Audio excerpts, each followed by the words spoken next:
Good morning, John Gelkison here, Aero Stealth, and it is Tuesday, March 14th, 2023. I think that's called Pi Day.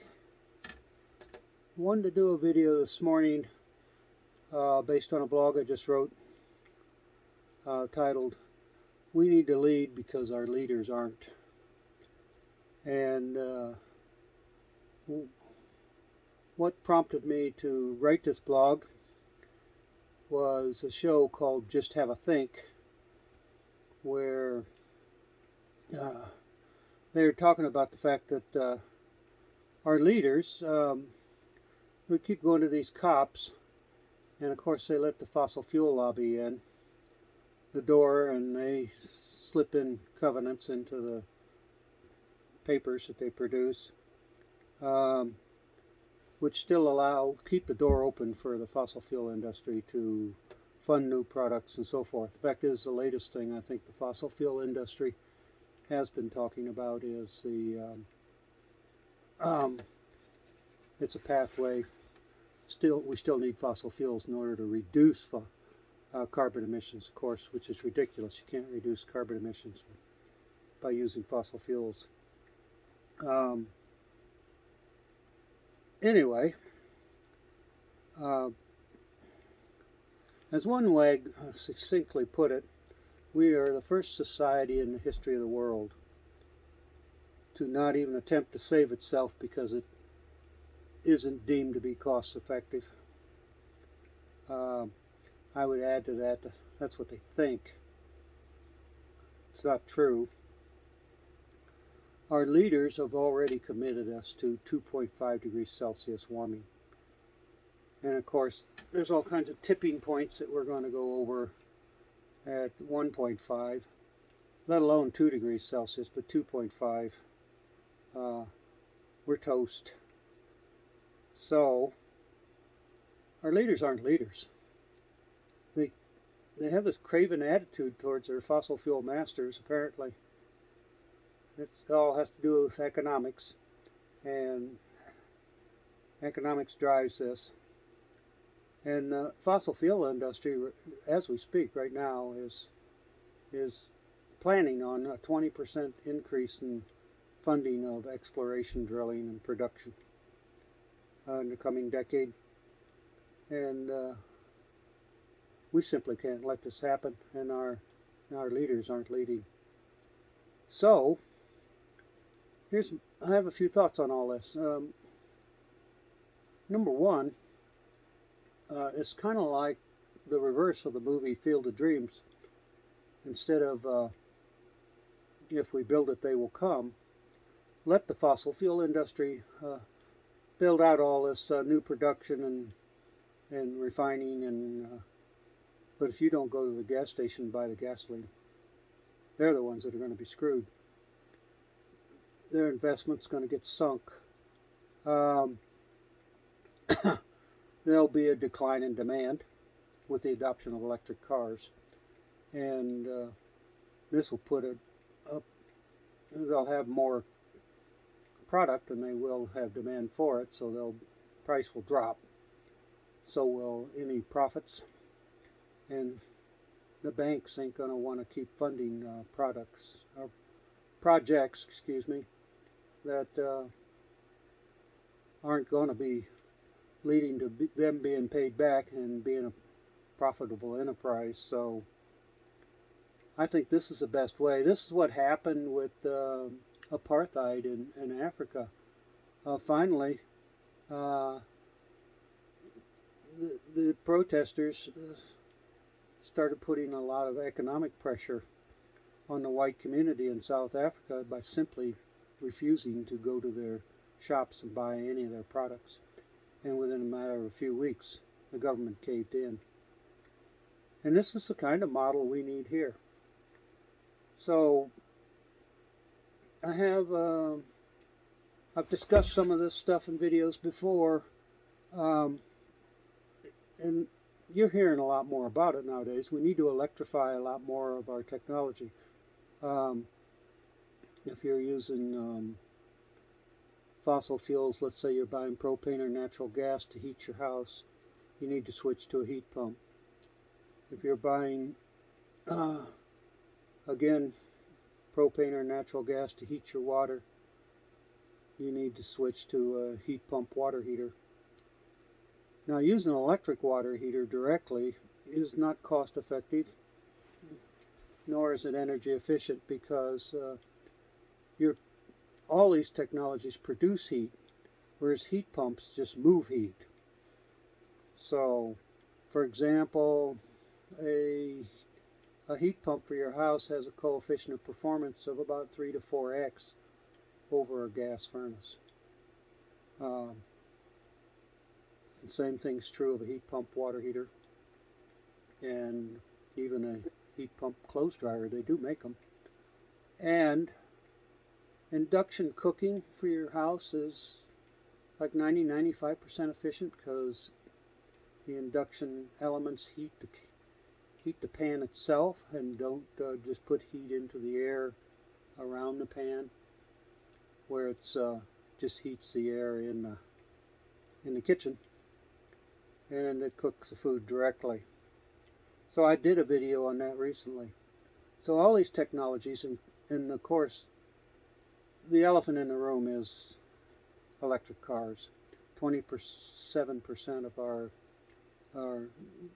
carbon emissions come from gasoline, fossil fueled cars. So there was a article I seen recently that said that since 2019 gasoline consumption has dropped 5%. And of course the article went on to say, well, as they were describing reasons for it, and they said that first was the pandemic, people weren't driving as much, they were working it from home, and then vehicles have gotten more fuel efficient. Well, that's kind of casting a wide net. What they didn't say or won't say is that electric cars are reducing demand for gasoline. I guess they don't want to scare the horses or scare off their advertisers. But that's what's happening. As we have an uptake for the adoption of electric cars, it's on an S-curve and it's going up. There's an inverted S-curve for gas cars, and they're going down like that. So,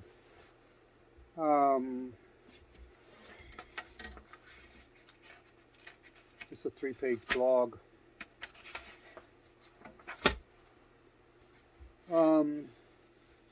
I got into a debate with a lady on Facebook the other day on a climate Facebook page.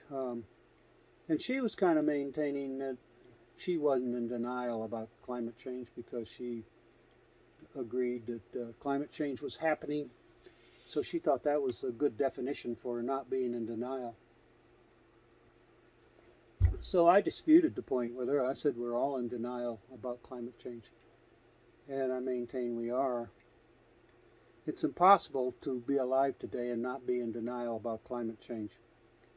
We are all challenged by climate change to make fundamental changes to our way of life. And each and every one of us has some kind of sacrosanct line we don't want to cross, be it for financial reasons or something we just don't want to let go of. Maybe you like to go jet ski at the lake every week, or whatever. Or you like to go on cruises.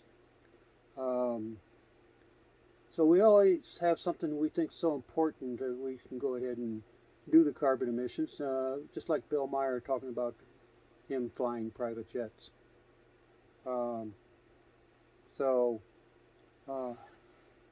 We are hypocritical about it, quite frankly. And then the problem, well, somebody else needs to do something about climate change. I need to do this, I need to do that.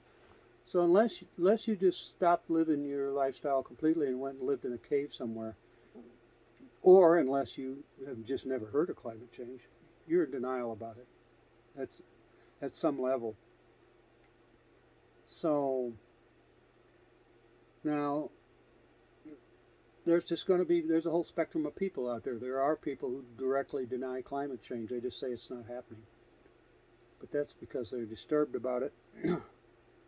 But even those those of us who believe in the science and believe something needs to be done, we have some level of denial about climate change because it challenges us to change our way of life.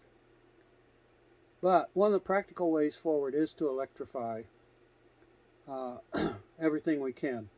Like, for example, me and my wife here at our house, we do have solar panels, but it's only 5.1 kilowatts, so it does help reduce our carbon emissions. But we charge our electric car at night because we got an off-peak rate that's really cheap, and we use the solar power to defray any of our costs during the day for running our house. Electric cars are 3 to 4 times more energy efficient than gasoline cars. And this is true of all the technologies I've been talking about. If you adopt electric technologies that are more energy efficient, in other words, don't get rid of your gas water heater and go out and buy an electric water heater. You have to buy a heat pump water heater. And the same thing goes with your furnace, your central air and all that. If you're going to switch it, you got to switch to a heat pump, a modern heat pump, which has a coefficient of performance 3 or 4 times better. Same thing's true of your clothes dryer. And you need to go to induction cooking. It doesn't help you if you just go out and buy an electric stove. They still are only 40% efficient at cooking the food. Now, one of the kickers here, and this is why it's kind of reserved for homeowners, people who own their own home and have the financial wherewithal to do this kind of stuff, is because you may need to hire an electrician, because you're going to have 240-volt circuits put in your house. For your electric car, you may need a 40 to 80 amp circuit in your garage. You're going to need 50 amps for an induction stove. You might be able to get away with a water heater that's 120 volts. Probably going to take longer to heat water and have less capacity. But anyway. So, for example, here I pointed it out. And it doesn't matter if your local grid is got some coal energy in it and so forth. If you become much more energy efficient, you're going to reduce your carbon emissions, even if your grid isn't as clean as it should be. For example, if you're driving a gas car 12,000 miles a year at 30 miles per gallon, that's 400 gallons of fuel. That works out to 3.94 tons of carbon emissions per year. And at $3 a gallon, it's costing you $1,200 to buy this damn fuel. That's $100 a month. If you get an EV, drive the same 12,000 miles at 120 miles per gallon equivalent, which is very doable. We average over that in our Chevy Bolt. That's the equivalent of 100 gallons of equivalent electrical energy, which works out to 3,740 kilowatt hours per year, which works out to 1.87 tons of carbon emissions per year. And that's if you're talking about for every kilowatt hour, there's 1 pound of carbon emissions. Our grid here in southern New Mexico, it's got a lot of wind and solar and natural gas in it. So I don't even think we have any coal at all here. Last I heard we didn't. And with my solar panels, we're doing even better. So all of these things, if you can afford to do them, if you can make the capital investment, are more energy efficient, and once you put these technologies in place, you'll be saving not only electrical energy, you'll be operating at a reduced cost, and you'll reduce your carbon emissions. All these will happen simultaneously. So any of us who can afford to do this and who understand what needs to be done needs to do it. And as I said, let the fossil fuel industry build out more natural gas and gasoline and diesel production. More and more of us as time goes on are not going to show up at the gas station to buy their product, and they're going to be in trouble more and more as time goes on. And we have to lead. Our leaders are going to follow us, as they always have. They're kind of, like I say, they're craven and they're kind of cowardly. They want the vote. And right now people are voting drill, baby, drill. Still, some are. And that's why Biden caved in recently on this Willow project in Alaska, I believe. So, and this is the only way to really do something about it. If you want to drive your 15 mile per gallon SUV to a pipeline protest, you're wasting my time, your time, and I can't take you seriously. But if you want to ditch the gasoline powered SUV and buy an electric vehicle, then I can take you seriously, because you really are doing something. So that's about all I have for you today. I hope you like my new faux microphone here. Seems like all these YouTubers have these giant $200-300 microphones that they use to make their podcast, and I can't afford one. So, as a salute to Andy Warthol, this is my new microphone. Thought I'd try it out, see if any of you liked it. We'll see you on down the road, everybody. I hope you like some of my thoughts on this, and by all means leave a comment. I'm not going to turn off commenting just because someone disagrees with me. And this channel here is all about aerodynamics and electric efficiencies and things like this.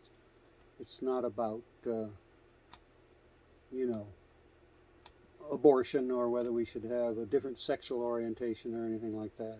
So I'm just going to keep it straightforward. If I want to start talking about any of that other stuff, I'll start a different channel. So see you later, everyone. Take care. Bye-bye.